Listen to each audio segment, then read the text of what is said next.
જાજરી અમદાવાદથી દહેગામ બાયડ રોડ ઉપર આવેલું છે. 60 થી 70 કિલોમીટર જેટલું અંતર છે. પાંડવો અહીંયા આગળ અજ્ઞાતવાસમાં રોકાયા હતા. વાત્રક નદી કિનારે છે.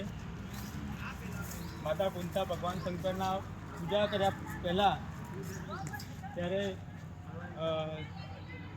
જમતા નહોતા.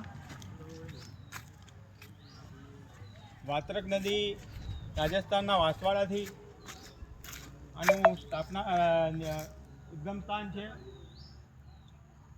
લગભગ 108 નદી કિનારે સ્વયંભૂ શિવલિંગ છે. અહીં લોકો પર્યટક તરીકે બી ગુજરાત સરકાર પ્રવાસન નિગમે આને જાહેર કરેલું છે. આ હેડમ્બા વન તરીકે પણ ઓળખાય છે. અહીંના લોકોને રોજીરોટી મળી રહે છે. અને અહીંયા આગળ લોકો પૂજા સફેદ ડાઘ હોય તો નદીમાં બે ટાઈમ સ્નાન કરવાથી સફેદ ડાઘ મટી જાય છે એવી માન્યતા છે.